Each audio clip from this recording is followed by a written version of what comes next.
So one of my subscribers named Andy reached out to me and said, hey, I have a 2013 Golf TDI and I might do the buyback. I'm looking at a 2014 A6 TDI. Can you help me sort out what I should look at and what's a good price? So Andy, here's some information for you. Number one, I understand your need to take the buyback. However, what you'll find is that there's really nothing to replace that TDI with. There's nothing out there that's going to have the torque and the fuel efficiency of that four-cylinder TDI. So going with the V6 TDI is definitely a good option. If you're not going to go new, definitely find a really sweet ride, which is the A6 or even the A7 TDI if you can get one. A lot of people like the Q5 TDI. I drove that, and that was spectacular, okay? The difference here is that I have a 2016, but I used to own a 2014, and I ordered both of those cars. And the difference between them now is this time around, I didn't go with adaptive cruise, and I added Bang & Olufsen. So here's why. Number one, adaptive cruise has elements that go underneath the headlights on the bumper. They sort of look like blanked out fog lights, which is not on this model. But on the 2014 you're looking at, what you'll find is I don't like cruise that's adaptive because I can't turn it on or off and just have cruise. So as people start moving in front of you on the highway, your car slows down. You start losing this momentum and you start losing this efficiency, which is very important to have momentum to get efficiency in a diesel, as you probably know as a TDI owner already. Having people slow you down is not what you want to do. And adaptive cruise totally ruined the experience for me. The other thing about it was it had lane keep assist. And lane keep assist always tried to center me in the lane, but it never really let me take corners or curves in the highway the way I like to take them. It always tried to keep me dead center. So if there was debris in the road, it was kind of hard. It was very reluctant to want to let me go around like shredded tires and just junk in the road. So I kept it off. So there you go. I stopped using the $3,000 option package I paid for. So on this round, on the 2016, which you can't get anymore, I'll explain to you the difference. First things first, not all A6s are the same. There are different trim levels. There's Premium Plus and Prestige. Get a Prestige if you can because it has bigger seats, vented seats, and LED lights in the interior. It's just stepping up everything to the caliber of what a $60,000 car should be. In your case, whatever you're looking to buy today, it was a $60,000 car back in the day if it's a Prestige. If it's not a Prestige, then it's just basically your beginner level A6. Nothing wrong with that, but it's not going to have everything that I'm going to show you here. So, with the 2016s, there are different LED headlight clusters, but they're still LED lights. On the non-LED optioned A6s, you get xenons. And I actually preferred them better because they actually curve in lights. These, they actually curve in turns. These don't necessarily bend over when you're turning left. There are auxiliary lights here that turn on. So it's not really the cool setup that the xenons have. These do self-level, but they don't really do much for curves unless you're going really slowly. On the A6 with the xenons, they do actually illuminate corners when you're driving on the highway, for instance. Different highways like Mulholland or Malibu Canyon, if you live in the Santa Monica Mountains. You'll notice that. On a highway going dead straight, you won't notice it. Another thing is I use this car a lot for travel to different racetracks, different press events, all that other stuff. Sometimes I get a press car to keep in the driveway. This one stays in the garage. So this is more of my travel jet because it's easier than flying, especially around Texas. So what I did with this one is it's a Prestige, but I actually went for the Bang & Olufsen stereo. And that's because all Prestiges come with Bose as standard. And the problem I had with Bose was that it induced a lot of listening fatigue. even 15 minutes, sometimes 45 minutes into an album or just with driving and having music on, my ears would just start ringing and I wouldn't get earaches, but I just wasn't comfortable. And in some cases, I still had hours and hours of driving to go. So the stereo really killed that interior experience. And unfortunately, it's standard on Prestige models. And the Bang & Olufsen in that particular year, 2014 and 2015, it was a $6,000 stereo upgrade. So what I would tell you is if you can find a 2014 or 2015 A6 TDI with Bang & Olufsen, start with that one. Secondly, in the interior, this one actually has seats that look like they're from the A8 because they sort of are. This is the massage button, and this allows you to have different massage modes, and this here allows you to control not only the lumbar, but the bolstering on the bottom and the seat back and the squab. So there are a lot of adjustments in this one. These seats are far more comfortable than the standard seats and the Prestige seats. Also, this has the upgraded leather. So just so that you know, is that I get Alcantara on the door liners. This is part of Prestige too. These lights here and the lights in the sills, just kind of everywhere. You got LED lights here. And then obviously the back seats are shaped a little differently for 2016. So I would just say Prestige is the way to go. Bang & Olufsen is definitely the way to go. Forget all the autonomous crap because you're not going to like it. Secondly, or thirdly, whatever. Let me turn this on. Let me mute this. Okay, I can go here. That will disable the warning.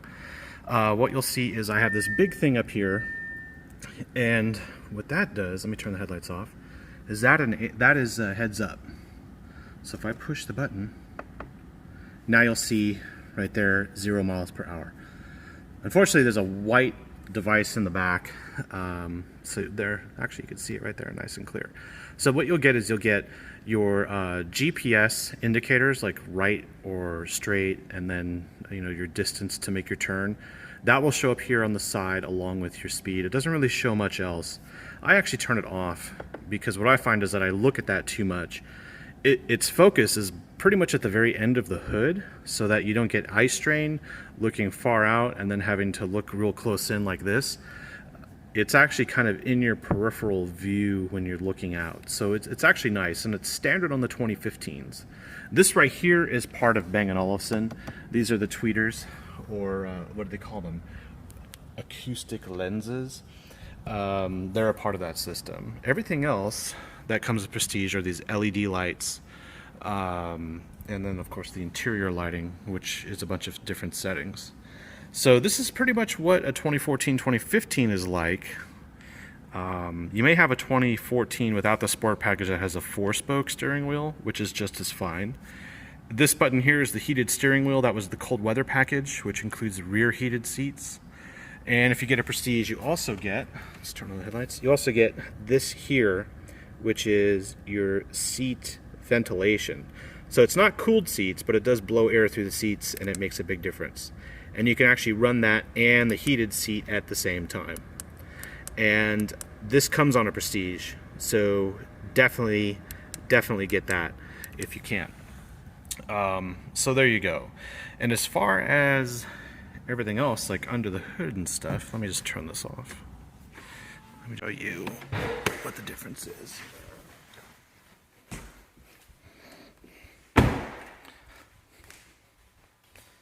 So the fan sound you're hearing is from the actual LED lights. So these lights actually have fans in them to keep them cool, which is quite cool. And they'll shut off in a minute. That was my original concern, actually, having a car that I wanted to have for 200,000 miles. There, it shut off.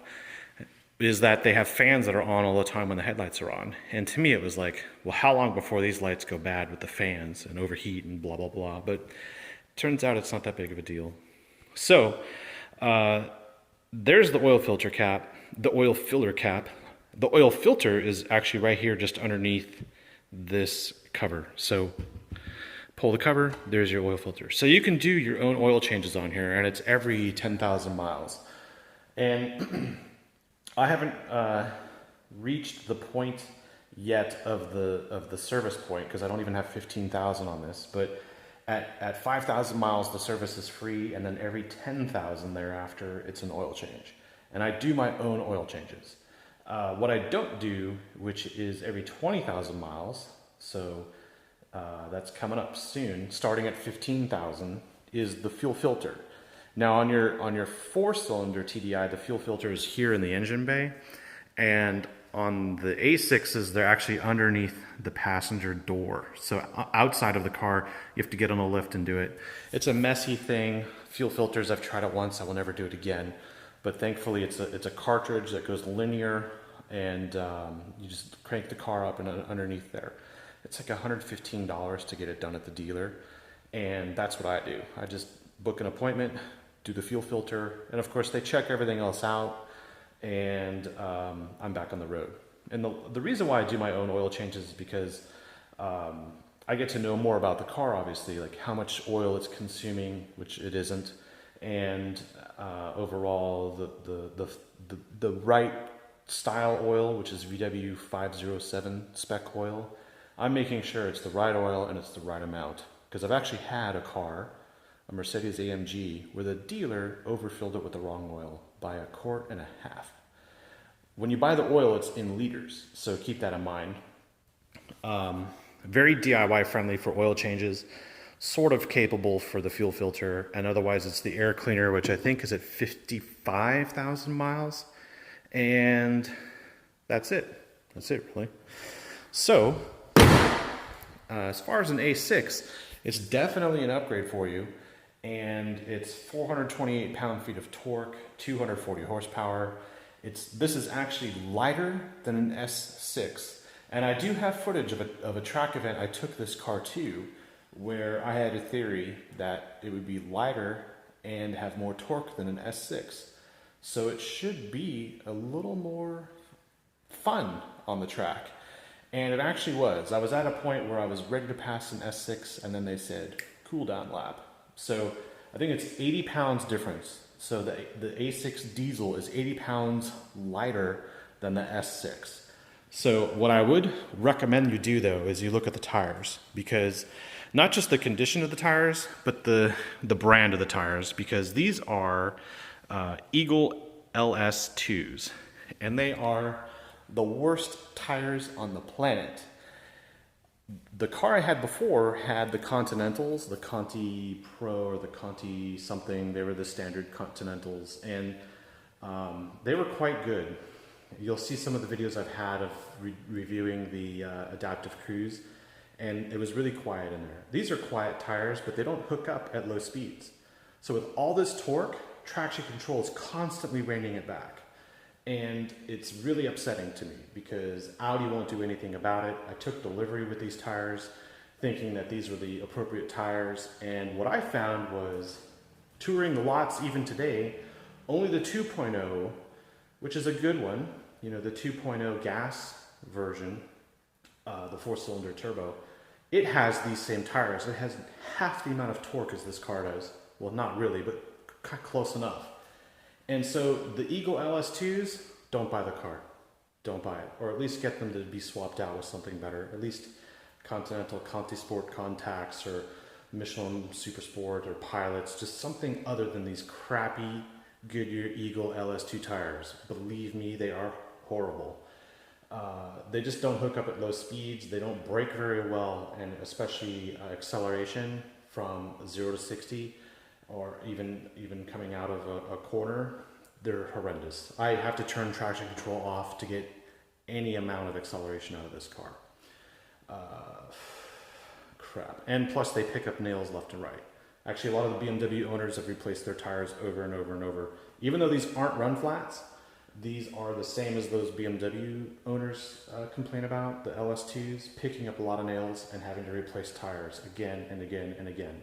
I already had to replace the tire on this car after like 300 miles. Crap. So There you go.